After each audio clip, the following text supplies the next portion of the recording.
Hey everybody, welcome to Hyperbaric Plus. We got another deal going this week, and Keith's here. Keith's from Prevail Over Cancer. I'll turn the mic over to him in a second. But we got to talking last week a little bit in the chamber about this legislation that's coming forward where they're trying to give immunity, excuse me, where they're trying to give immunity to all the pesticide companies. You know, we went through that with vaccines back in the 80s. And didn't turn out real well, I don't think, but it took some of our freedom away of having a choice. But they're doing that now with pesticides, and it's going through the process through our legislators. Here in Oklahoma, our Representative Bice was in the committee that approved it to go out of committee to get passed. So we need to be calling out the people that aren't doing what we personally think should be done. But you know, I've got a cancer client in here right now that just started with us, and when I brought this up, he's a farmer, and his sister said, well, Paul, crops don't grow unless you spray all these pesticides on them. The bugs eat them, they never get to market. So there is a dilemma. There's something to consider, and at some point we probably might even tap him to come on and be the other side of this conversation, because if you can't grow the food, then we aren't going to have something to eat as well. But man, do we see the leftovers of the spoils of war in here from people that are in those industries that have to use pesticides. So anyway, Keith with PrevailOverCancer.com. I'm Paul with Hyperbaric Plus, and I am going to hand it over to Keith. Here we go. Welcome. Thank you for tuning in. And so, yes, I'm Keith, clinical nutritionist with Prevail Over Cancer. We're at Hyperbaric Plus. You can see the chamber back here behind us, which just got finished with a dive, and so. And there is no water. Yeah, oh yes, that's right. No water. There's no water. No water. We call it a dive, but there's no water involved, and so. But we do dive and increase pressure to improve circulation throughout the body. So we use it for many different health issues, including neurologic issues, circulation issues, cancer, many different things throughout the body. So today we're going to be talking about pesticides and herbicides or herbicides. And so these are chemicals. The pesticides, of course, very briefly explain what that is, but it's going to help kill the bugs. And so I do have a small garden. I actually live in the country. I've got 5 acres and horses, and I choose actually not to use things like this because I also have a well, and I get my water, and I know that whatever we use on the grounds can go down into the water. So I want to be cautious about that. Besides that, I want to treat my animals correctly. And so I have to admit, years ago, when I lived in town, I did have a company come out and spray our yard with chemicals, and I let that dog go out, on that property in the backyard before it was dry. I wasn't thinking about it, didn't know, and within 6 months that dog had cancer and died. And so I wonder if it was due to those pesticides. She was healthy until that time. And so, but anyway, so pesticides, are chemicals that are going to kill the insects, and then herbicides or herbicides are chemicals that are sprayed to help kill weeds, primarily, unwanted plants. And then another time that they'll use those is to actually desiccate or dry the plant before harvest. And so here in Oklahoma, agriculture is the number one thing. That's where most of the money comes from, besides oil and gas. And so when that wheat is growing, not all of that wheat or corn or anything else is going to ripen at the same time and be ready at the same time. So they will spray that so that it will actually cause the produce to dry and get ready for harvest at the same time. So it's used on all types of vegetables and to help with that drying process. Matter of fact, so glyphosate is one that most of us are very familiar with, is what they use primarily, and actually they've even genetically modified crops so that they are resistant to that, and so they can actually spray the glyphosate and plant the seed at the same instant. and those plants will grow because they're resistant to that chemical. But then that is a residual chemical. It stays on the plant, it goes into the food system. And matter of fact, so glyphosate, I'll pick on it because it's the most well known. It's found in all foods, and so it's in.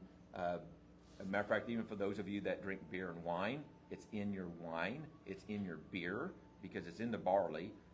Even organic foods, so crops, oats, anything that's grown conventionally, odds are they've used either glyphosate or a chemical similar to it. There's another chemical that is being replaced. Glyphosate has gotten such a bad word, and even some lawsuits due to cancers and Parkinson's, some neurologic issues. That company has actually been sued for billions of dollars. And so that's why this legislation is also being introduced and being passed, is trying to protect these companies.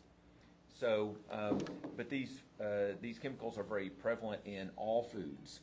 And it's something that if we do more of a we call it CTS, critical thinking syndrome. If we think a little bit about what we're doing, so about the food that we're selecting, where's it coming from, what's in it, read the label, and make some critical thinking tactics, and try to make better choices. Because we can actually, even if we go to the EWG website, by the way, the handouts are available.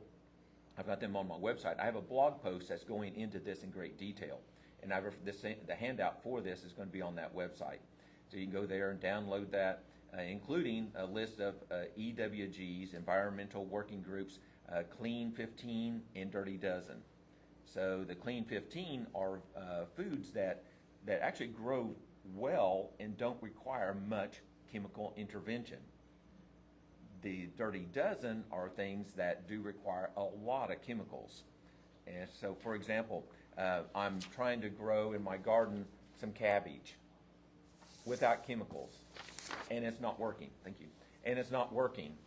The cabbage, the insects love it, and it's just eating it up like crazy. I've done companion planting, and that's not working. It does work on most of my plants. I'm using basil and dill and oregano, to help keep the bugs down.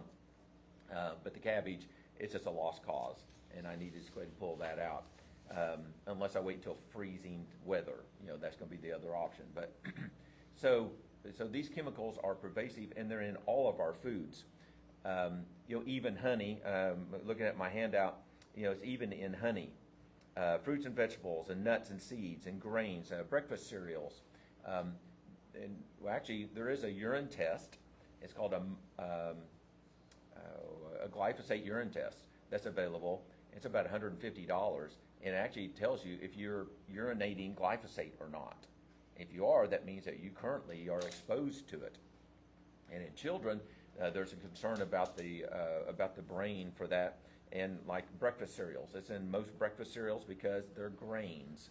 Grains are very common sources, but beans and lentils and vegetables and fruit, even meat, cows, and fish and chickens, because they're eating these same foods, these grains that they've been using the chemicals on. So the health issues that are a concern, and I'm going to go over these so that if you're watching, by the way, we're talking about pesticides, herbicides, and health risks. And so there's actually more than just cancer. That's my specialty. But non-Hodgkin's lymphoma is the main cancer that's been connected to glyphosate. Also, other blood cancers like leukemias and myelomas, bladder, colon, lung, pancreatic cancer. Endocrine disruption, it has some, it can attach through the hormone receptors in the body and interfere with hormone signaling and communications in the body. Thyroid dysfunction, many different types of dysfunctions, including potentially some thyroid cancers. By the way, for those of you that are scientifically oriented and want to say, okay, where's the proof? Go to my website. go to the blog post about pesticides and herbicides, and then download this article, and also on the blog post, there's clickable links that take you to the research articles. So it's not just me talking about this. Kidney damage, including renal cell carcinoma. So kidney cancers usually is involving a toxic chemical exposure, and it could be just a one-time thing, or usually it's more like a day in and day out. And that's the problem with the foods, is it just day in and day out. Neurotoxicities, matter of fact, organophosphates, those are chemicals, insecticides that we were taught this in pharmacy school, a drop of that chemical gets onto your skin and you die. It's that potent. And when they're putting this into the crop sprayers, they're wearing the hazmats and the respirators, and they load that up, they dilute it, they load it up and put it into the planes, and then they fly off, and then they use that in a diluted form. But the jug that they use, one drop can kill you, even. It's that potent. But they're neurotoxins, some of these. Reproductive harm, and then gut-brain health. So these products kill things, and the bacteria in our gut, are susceptible to that. And so that kills the good bacteria and affects the gut lining, which then the vagus nerve goes right up into the brain. And so some of these things and chemicals and imbalances from the gut affects the brain. So therefore we get into the attention deficit issues and the whole spectrum of children's type issues for that. So there's many different health issues, and I'm just skimming over that, and I just want to let you know what some of those are. Paul's picking up the mic. Yeah. So paraquat has been tied to Parkinson's in a big way. In fact, there's a lot of a lot of lawyers on advertising on TV. If you've been exposed to paraquat and you have Parkinson's, you should join their class action suit. So, that's right. Yep. Yeah, as a matter of fact, there's a, let's see, what is, I have it on my handout, another one related, Diquat. Okay? And so what they're doing is that they know what this chemical is, they know what the glyphosate is, or paraquat, or now Diquat is actually being formulated. Matter of fact, they found out that actually combining the glyphosate with these others helps them work much better, but they're much more toxic, to the body.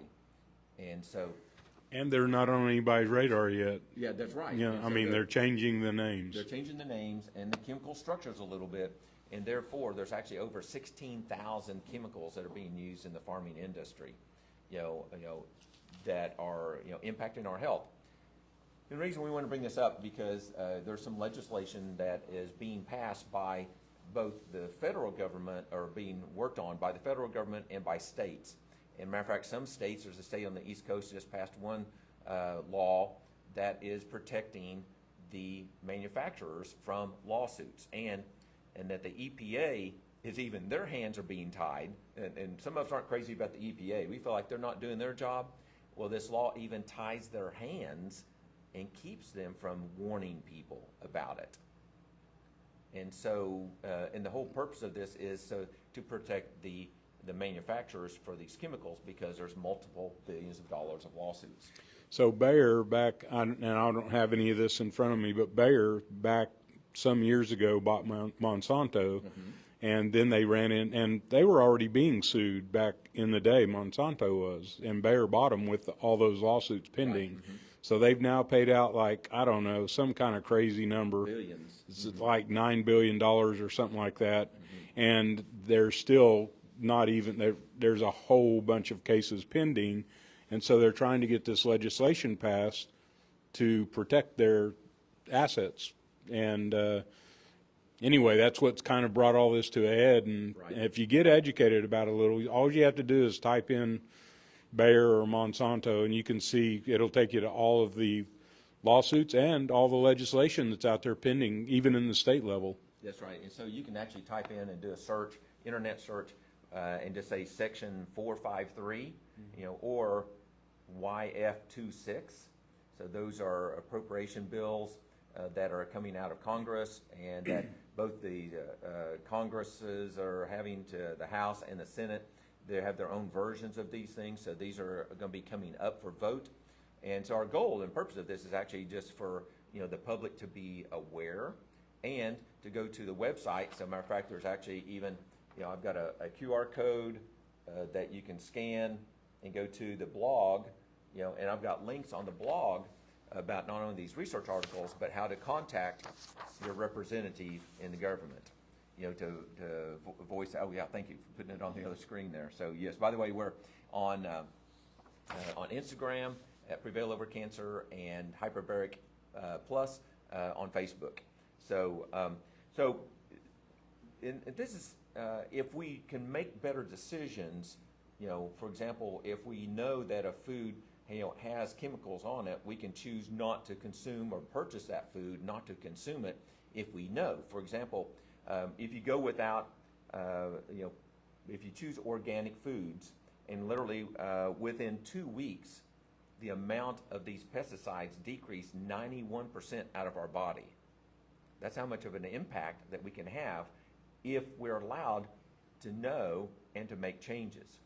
So 91%. So, and then also there's a study showing that people that frequently consume organic foods have a 25% overall risk of cancer. Now, part of that is food, and part of it may be lifestyle, but there's still that association. And so, yes, and so if you're choosing organic, you do have a tendency to have a better lifestyle too.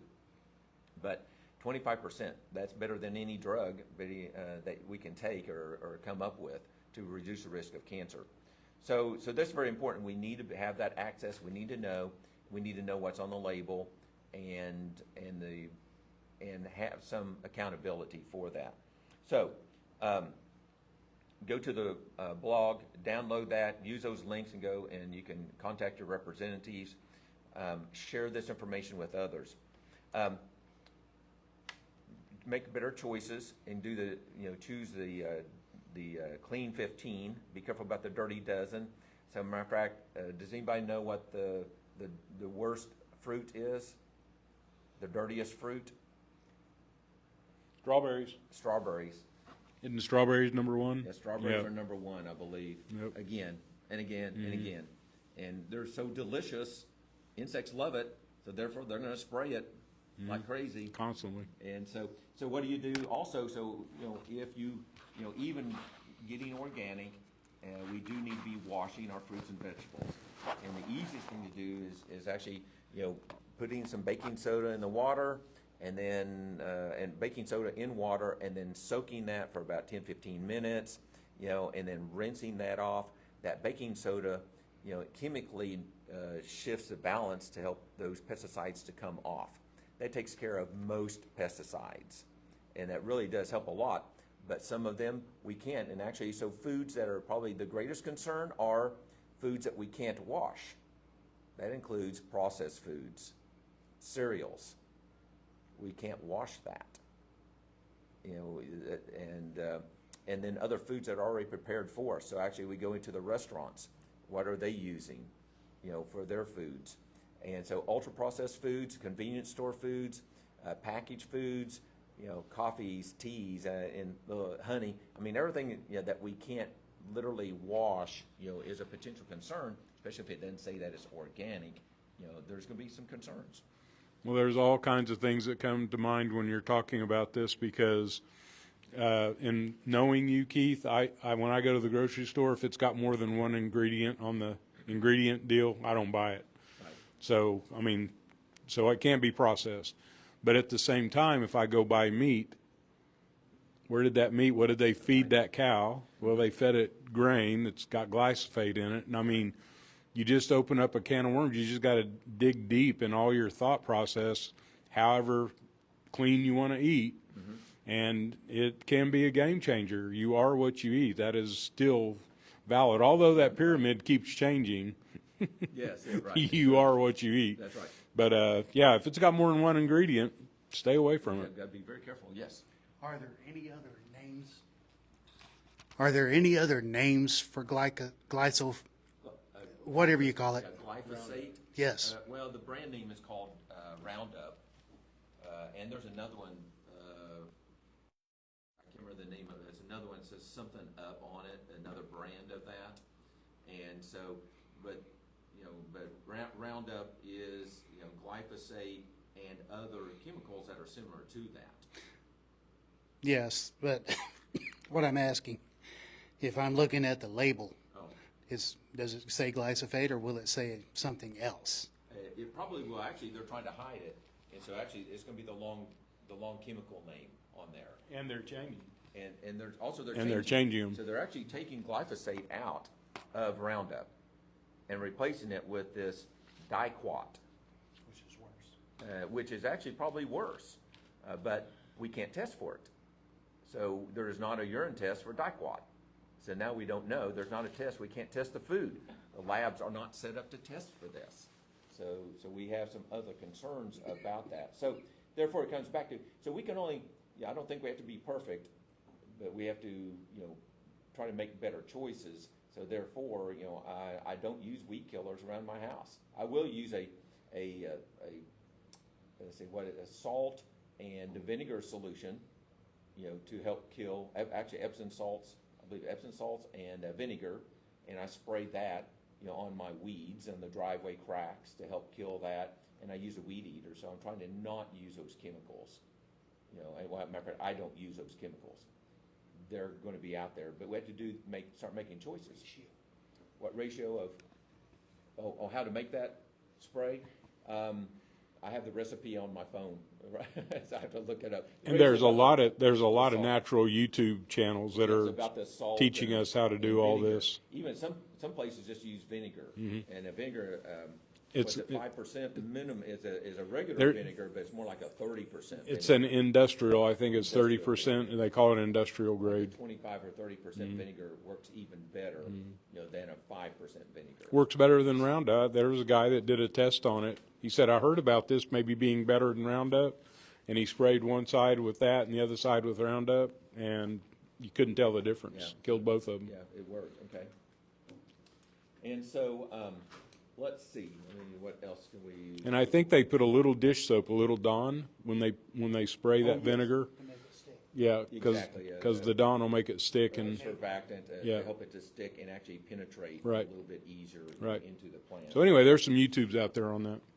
So this is a major concern, as the federal government is considering these bills. I have a feeling, if I understand the process right now, I think that Congress is actually adjourning for July, and they're reconvening September. in September. Okay, so September is going to be the time when we probably should be ramping this up even more. Well, we can send all of our notes and thoughts and promises and prayers right now, because they'll stack up and they'll have something to read when they get back. Right, exactly. And so, I have to admit, I'm not much of an activist. I'm not one to, contact my congressman and complain and things like that. But, this is really, since I deal with so many cancer cases, and I do know people living in the country, with non-Hodgkin's lymphoma, that have been using, glyphosate. And so I am becoming more of an activist. And so on this particular topic. And so once again, on my website, I have more information that you can go to, including, there's the EWG, they have information, Farm Action, Food and Water Watch, and actually there's several different ways, and they each have a link that you can click on, and then type in your zip code, and it tells you who your representatives are, and they'll even help you form the letter. So it's really easy to do. There's so many directions I want this conversation to go, but we just have so much time. One of the clients that was in the chamber one time we were talking, he's a farmer down in Ardmore, and he was talking about how you could tell all the farmers around Ardmore. And I said, what do you mean? And he goes, well, they all got yellow arms. And I said, what are you talking about? And he goes, well, as that time of year is time to spray, and the chemical we all used is yellow. So you'd pour the chemical in there, and then you'd pour the water in there, and there was only one way to stir it up, and just stick your arm in there and swash it around inside that container, and then go spray. And so that yellow tint would be very noticeable for some time before it wore off. And I was shaking my head saying, this can't be true. And he said, Paul, it's true, because we didn't know. Yes. So Right. knowing all of that and putting all that together, if you were one of those farmers back in the day, he's 70 years old, And in fact, I've got another farmer that just started with us that probably is pesticides that brought on a blood cancer. So all that being known, if I'm going to be susceptible to that in the future because I was a dork in the past, is there something that I could do today that would keep that cancer pushed back? What could I do as a preventative? Yeah, so what can you do as a preventative? Number one, prevention is part of the treatment. And so we have to get to those sources, and eliminate those and get those out of our system. And then we have to definitely go into more of a ketogenic type diet, combination ketogenic and intermittent fasting, to kind of help starve the cancer cells or the development of that. And then herbal type items. Well, let's go back to the food. So we have to avoid those foods that are going to be more sources. If we just keep adding on the damage, that becomes more of a problem. So we eliminate those foods. And then we will also do things like curcumin and quercetin and berberine, EGCG herbs. These herbs help to they have an anti-inflammatory and anti-cancer effect. Also, for some of these blood type cancers, we have to detox and help our body get rid of this. And so we'll go with liver support, things like NAC, N-acetylcysteine, and alpha-lipoic acid. And milk thistle helps the liver to process and get rid of these toxic chemicals out of our body. So, matter of fact, a lot of these blood disorders and cancers, things like NAC work good at kind of like a prevention type thing. Some of these people are also in a kind of like a waiting period. They have the markers, for this cancer, but it seems to be they're not bad enough for them to start treatment yet. And we'll actually start up a protocol like this with these polyphenols with NAC.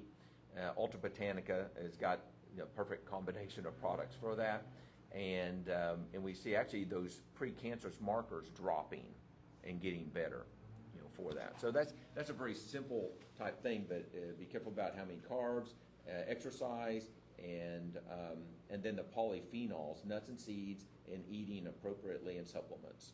So when you say this blood work ahead of time, is it because I've got symptoms of cancer that I go to the doctor and he says, let's do some blood work, and these markers are up? Or is it markers that are in blood work that we're already doing that sometimes I don't think doctors pay attention to it like you do. I mean, you're looking at some different things than doctors are. That's right. So what they're noticing is that on their CBC, complete blood cell count, is that some of these numbers are showing up as an imbalance, like the lymphocytes may be low, and and monocytes may be elevated, neutrophils may be elevated. So it's a blood work we already are getting. Blood work that we have. We're just not looking at some of the things you're looking at. Exactly. Okay. So actually, an associate of mine, she also had a blood marker that came in like that, a blood test, and so they actually did go in and they went and did subsets of her blood test to evaluate, to make sure to see if she had a leukemia type thing. And so as it turned out, she did not. And so, but she actually was hit by something, meaning she was exposed to something that actually created an imbalance in that blood test. But she brought it to me because her doctors didn't say anything. I said, you need to get these tests done. And she did do the test. As it turned out, it was not an issue. So things are going great for her now, a couple years later. So do you offer a service that if I took my last blood work, I could shoot it over to you and you'd look at it different than my doctor probably did? Definitely do. And okay. So I look at that, look at the ratios. And so there's, on blood tests, we have that normal range, and I'll use in one example, vitamin B12. Most of us have had a vitamin B12 level, and in the United States, that level goes from like 200 to 1100 is the normal range. But anything below 400 is a risk factor for neuropathy, hearing loss, and dementia, and actually neuropathy meaning pain in the fingers and toes. And so anything, another person actually going through that needs some chemotherapy. And so, but the B12 level, below 400 is still normal. And every single time the patient, my client will say, the doctor said that's normal, that's okay. Well, it's not. So in my last blood work, they told me that my vitamin D was elevated, that I needed to back off vitamin D, and I'm like, oh, what recommendation are you coming from that my vitamin D's high? Because that's our medical world today Right. doesn't recognize a high level of vitamin D, and they told me that I needed to back off, and I'm like, I'm not even taking that much. Right. So- Well, and so, yeah, so, you know, even vitamin D, the same thing, we have this range that goes from 30 to 100. You know, and so my goal is that, you know, I'm trying to be at 80. I'm trying to be up there on that high side. The challenge with the vitamin D is that there are a couple of studies, and they're noticing also people that have high vitamin D, if they're not taking vitamin K with that, or K2 with that they may have a little bit more plaque build up in their blood vessels. So therefore, but that's in vitamin K2 actually works better than D at pulling calcium plaque out of the blood vessels and then moving that calcium into the bones better than D. So, as a matter of fact, back in the 70s when I was in pharmacy school, we were told that if you had more than 400 units of vitamin D, you're going to die. You know, that was a recommended daily allowance, and that's all you should have. Well, we now know that actually the average person needs 10 times that a day. As a matter of fact, if you're outside in the sunshine in your swimsuit for 30 minutes midday, you're going to make 20 or 30,000 units. And so, so therefore, we're learning that we need more. Same thing with vitamin K. You know, that dose, 45 to 90 micrograms is actually the recommended daily allowance. We're now routinely going with much higher doses to help out with plaque, and then vitamin K2 is also an anti-cancer type thing. We're learning now. It's so new on the kind of like on the market. K2 has not been studied much, but it is a major anti-cancer thing. So yes, question. Are you saying that the sun exposure actually has to be on the skin, not just exposure? Correct. Yes. So, so our clothes, any amount of clothing, is a sunscreen. So if I am spending all day outside fishing, I will actually put on the long sleeve so that I don't have to use chemicals. So whether it be pesticides or topical type things, there's all kinds of chemicals in most of sunscreens. I don't want to do that, and I'll put on a long sleeve and a brimmed hat. I'm riding horses. I'm outside on the weekends a lot. I'm very fair, light-colored eyes. That increases the chance for sunburns. So I'm very careful about that. But I don't even actually, Saturday I was outside for 5 hours on my tractor, brush hogging, and short sleeve shirt, and I did not get sunburned because I'm taking enough herbal type items that repairs my body. And so that's a little trick that I use for that. So even teas, drinking tea, matcha. I drank some matcha also, but antioxidants from our fruits and vegetables repair our body, keep us from getting sunburned. And matter of fact, actually, all of us, no matter what the skin color, on sunshine exposure, we start tanning and getting darker when our vitamin D level is high. So that's actually a trick that people have been using for years. They'll take vitamin D so that they can tan faster in the bodybuilding world.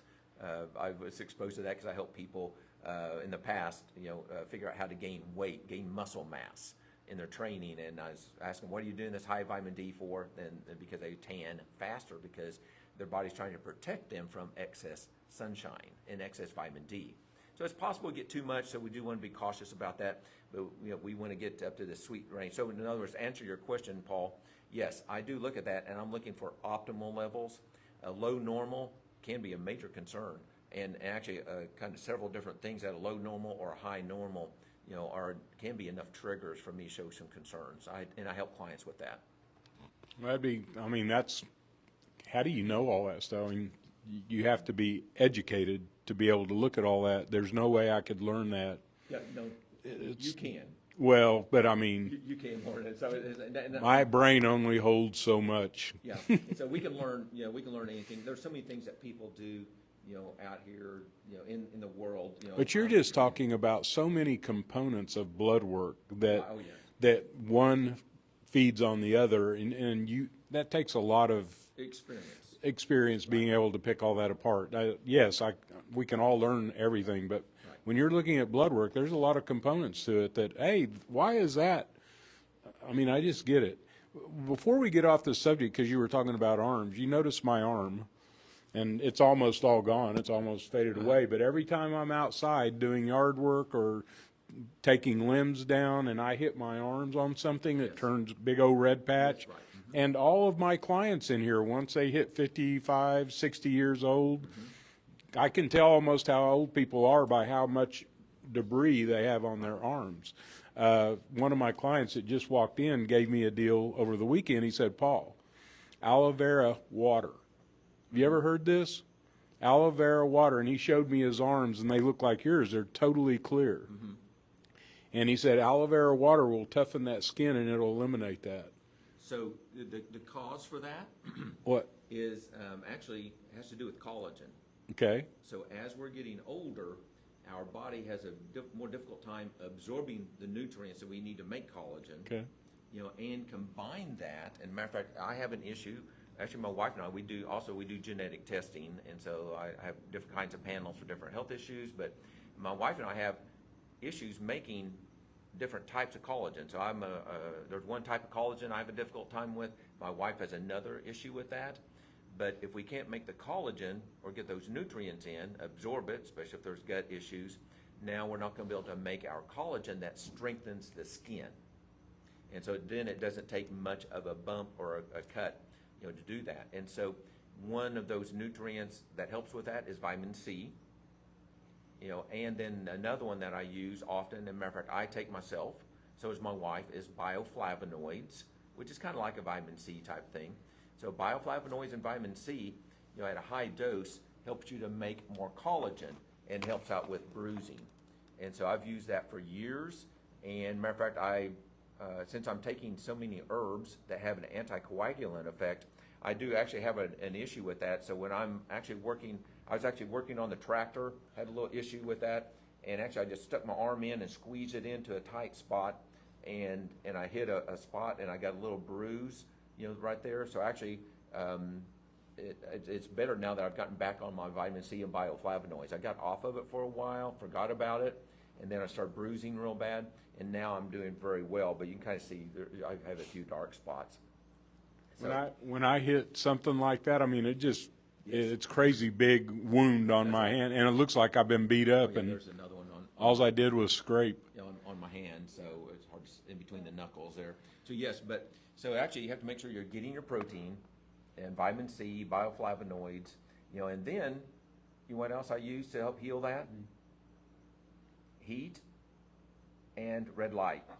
Well, I was wondering, I was going to get into the red light therapy because we've got the new panels here that everyone's using now, and it's going to build collagen. Exactly. It's going to build that skin. That first layer of skin is what it is the big target. I mean, a lot of people come in here for skin issues. So I did have some major bruising, and so I did a red light therapy, and within the week it was gone. And so Cool. I did that twice a day, every day. So your question? Yeah, collagen supplements. Yes. Collagen supplements are touted as being for that very thing and for skin integrity. Do they do anything? Yes, collagen supplements may help out, and they do provide some basic nutrients and amino acids actually. So most of those supplements actually have listed the L whatever, amino acids on that, and so they can help. And they're as a powder, they're almost tasteless and almost no consistency to them, and they can help provide those basic nutrients that we do need, and it definitely can help. I have a little bit of a concern about that, and actually with a client that has cancer, I'm a little bit more cautious about that because cancer cells can also use some of those amino acids, and more particularly it's called L-proline, may be a concern, and actually L-proline is a little bit higher in collagens, and so I'm a little bit more cautious about that with a person with cancer, about collagens, although sometimes we may need to do that if we're having some major joint issues or skin issues or bruising, and it doesn't seem to be due to injuries that we can see, like they're not being hit with that. But yes, so collagen supplements, there are some studies showing that it can help out with the skin. So my understanding, there are different collagen supplements for different things, and if you use the wrong one, sometimes it can hamper what you're actually going after. Is there any truth to that, or am I It dreaming could be that? actually, there are types 1, 2, 3, 4, maybe 5, 6, something like that, several different types Yeah, of collagen. yeah, you're confusing me just telling me how many. And so there's several different types, and so yeah, some of them are a little bit better for joints, and some of them are better, for hair and skin. But then also there's also collagen peptide proteins. Actually, they don't call it collagen protein any longer because it's actually missing L-tryptophan. L-tryptophan is an amino acid that's a precursor to serotonin, antidepressant, and so it's not a complete protein. And so most of these come from either skins of fish, but usually more like cattle skin. And so it's not a complete protein. It's not the same as meat. And so, but matter of fact, and I help a friend with cattle. And let me tell you, that cowhide is tough. I've dealt with a lot of cows, and that skin is tough. When they have an abscess and we have to do a procedure on that cow, it's all we can do to get an instrument in to drain that abscess, because that skin is tough. Oh, matter of fact, I've seen cows literally run over a barbed wire fence and not get cut. Mm-hmm. Okay, I mean that's how tough their skin is. There's no blood when they run through that fence. So, and they will run through it. They can't hop over it, so they run through it. So, well, they can hop. They can hop over to a certain extent, yes, but they can only get a couple feet off the ground, and then they're taking the rest of the fence with them, on that. So, I have another concern also in just doing what the CTS, critical thinking syndrome.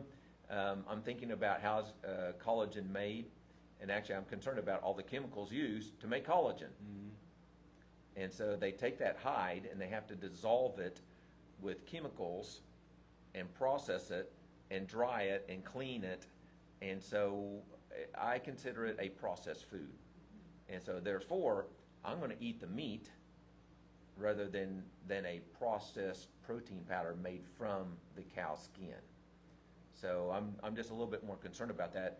And because once again, actually, the companies are not forthcoming and they don't volunteer and tell us what the chemicals are that are used in that. And there's actually some pretty significant solvents used to make that and bleach it and clean it and things like that. So it's a processed food. So yes, there's some science behind it.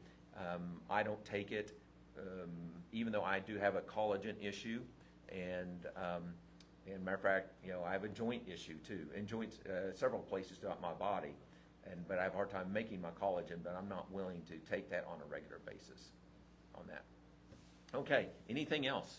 Well, I don't, Ryan's not here. Ryan, I hope you're watching and having fun laughing at us not being able to do this the way you do. But Ryan is traveling. I think he's in New York. Oh, okay. But so anyway, we will take the questions and review them, and we will have another Q&A answering period next week. How does that sound? Yeah, sounds great. And I hope that everybody will go out and do a little education on their own and learn about what this legislation is. And if you know a farmer, if you know somebody that farms, ask them for their view on this, because to be honest, I was a little surprised at what I thought we were doing right, and we may not be able to eat if we don't keep those crops at bay, keep the bugs at bay out of our crops. There's another side to this. I mean, we got to find the happy middle ground. Yeah, and being in an agricultural state, we produce a lot of food here, mm-hmm. and there's a lot of food at stake, and finances, mm-hmm. And companies and livelihoods at stake, and so we need some transparency so we know what's going on, and devoting more into safer methods. I've got a friend that lives up in Wichita, and I went up to see them recently, and it's when the corn was at its height. So, About right now. so is about this time of the year, and so I'm driving into their property. They rebuilt a barn.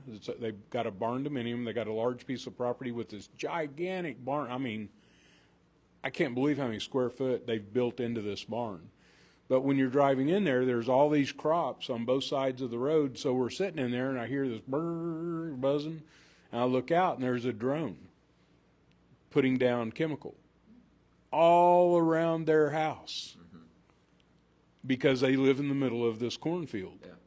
And you know, and I know they're very picky about what they do, what they eat. They got gardens. Well, understand that when they're putting that chemical around, it's getting in your garden. You're breathing it. Right. Be inside. Leave. Seal up Yes. the house. Go somewhere. Ask them how long they're spraying. But do anything you can to avoid the fact that they're spraying these chemicals, because that's just not good. And if avoid it as much as you can. Yeah, we can't live in a bubble, Right. but we can do all the things that we can to keep that at a very minimum. That's right. So- yes. Yeah. So we have to do the best we can, and then avoid that. And so that's when I used to live close to the dairy farm, and they were spraying. You know, if the wind was out of the south and they were spraying, I was inside or I left. Yep. You know, even if I was supposed to be outside working, you know, on the property, you know, I would not stay out there, even though I couldn't see it. You know, Keith, coming from my house. anywhere on your site, do you have a preventative? Do you have something that we would, because we've been exposed, we've all been exposed for a long time. So have you ever thought about posting hey, just for general health, what can we do? Because you mentioned a minute ago, NAC, you mentioned 3 or 4 things that would detoxify your liver, but you didn't talk about how much of each. Is there anywhere that we could, you know, we all have glyphosate. Yeah, We all have glyphosate in our body. it, and probably at substantial levels, some of us. So what could we do so that that does not turn into a cancer? I will, up on the website, Okay. on the blog, Okay. I'll put a document, a free download document like this document, Okay. you know, on the website with that information. Well, I mean, I know that I would have an interest in that because, anyway, I got a lot of things I want to say. Maybe we get into it in the Q&A, but we're at the end of an hour. I appreciate everybody being here. Again, this is Mr. Keith with PrevailOverCancer.com. And, man, go to his website. He just got a tremendous amount of information on the website. You can, and I'm sure you got a search bar for all your content. Is there? No, there's not. Okay, well. Actually, you can do a Google search, it comes Yeah, up. So yeah, we can- yeah. So Google or all the AI, all my clients in here are using AI. They're actually downloading their blood work, they're downloading their labs, their imaging. They're putting everything about their medical history in AI. It's a way to develop questions for your provider. Right.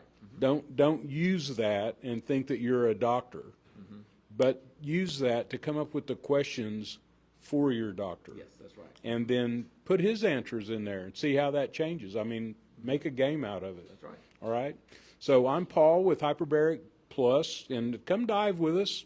You don't get wet. You don't need a swimsuit. Yeah. Leave your towel at home. Just show up and, well, don't show up. You got to go online and do some paperwork to know that you're a good.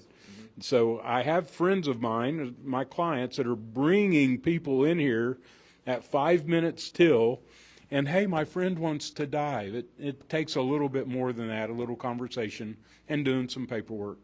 But Keith, you're a wealth of knowledge. Thank you. I love doing this series, and I hope you all get as much out of it as we do. Yeah, and leave your comments. I forgot Yep. to say that. Yep. Leave your comments, you know, questions question. at the comment, and we will address those. Yep.